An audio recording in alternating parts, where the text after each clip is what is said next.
Hello and welcome back. My name is Emily, and this is my futuristic utopian city skyline series, Limnos. This time, I think I really outdid myself.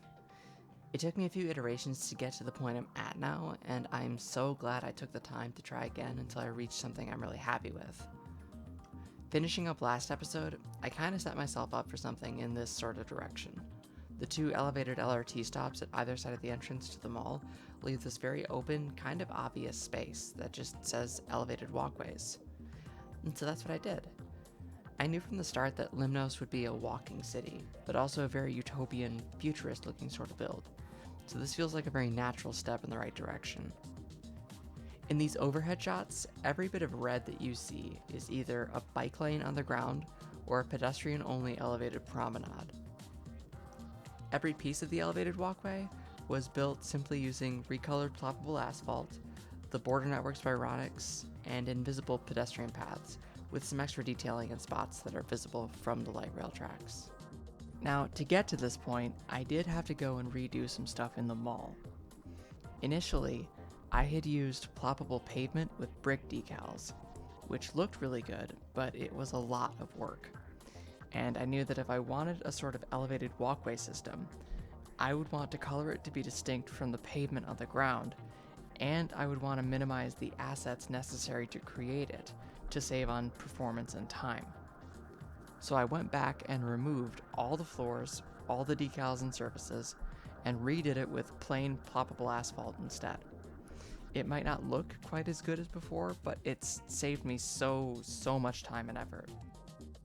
So I started out with this massive tower with an observation deck at the top and an office building, and I extended out the platforms of the stations into a huge deck surrounding them. And I curved the edges in such a way that I left a good bit of space for some plazas and park space on the ground. I did leave the deck itself mostly undetailed, aside from the planter networks, because I honestly wasn't sure what details to add. I tried a couple things, and it just seemed very cluttered, and looking at it from the pedestrian level, any significant amount of detail made the whole thing look impossible to navigate on foot. I've also left the edges unfinished, where the water meets the shore, mostly because I haven't felt like doing any nature detailing, but also because I'm honestly not sure what's going to go there just yet. Same goes for all the canals. So we'll be revisiting these parts of the city in later episodes to finish them up. These next couple of shots are the two plazas built at the base of the deck surrounding the tower. I took the same blue color for the ground that I used on some floors in the mall, and the contrast with the red above is just perfect. These were actually the last things built for this episode because I dwelled on these spaces for so long. I had no idea what to put here, so in the end I just did plazas. There's still a large space between the tower and the mall that needs to be filled, and it'll probably be a big open plaza as well, but that'll wait until after I get the trams going. Across the canal from the mall is where the real bulk of the city starts. It's admittedly a lot more spread out than I had imagined it at first. I had visions in my head of an extremely dense urban landscape like Tokyo or something, but I'm still very pleased with the outcome. I love how green everything is, how there's such a contrast between pedestrian areas and the rest of the city, how there are dense pockets of buildings in between the much bigger individual structures, and the way the promenade flows between everything. I made sure to use Nayland's block services to make a lot of this very mixed use. So there are schools, clinics, commercial and residential buildings, all sharing the same footprint. This four-way intersection was probably the hardest part of the build to set up.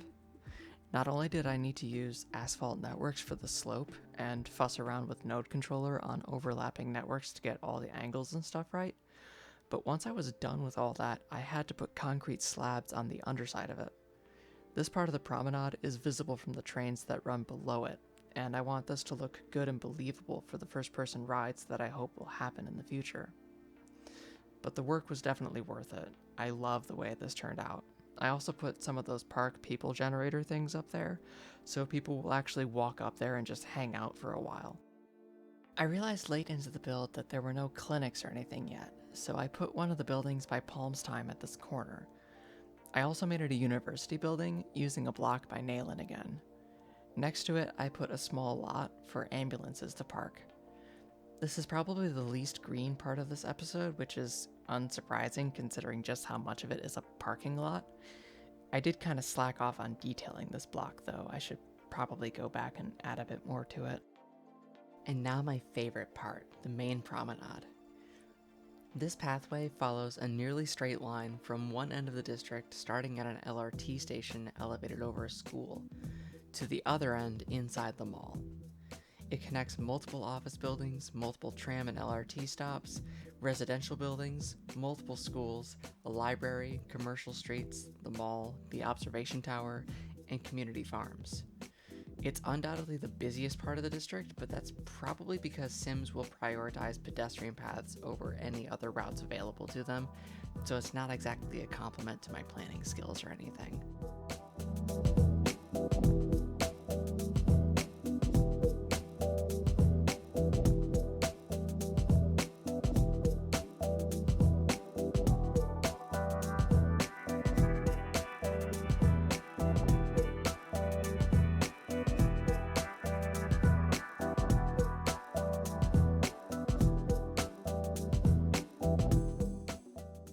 Connecting off the main promenade to an LRT station is this little elevated commercial street. I love this little area, the signs and the shops and the little nook with benches in it. It's not very busy, but it's only 3 shops on a side street, so I can't say I expected much traffic here. I'm definitely wanting to do some major elevated and probably covered shopping streets in the future though, now that this pattern of building is established. I know I've said it so much already, but I'm absolutely in love with the way this all turned out, and I'm so excited to see where the rest of this build takes me. That's all I've got to say on the build, so I'll leave you with the cinematics. Thanks so much for watching, and I'll see you next time.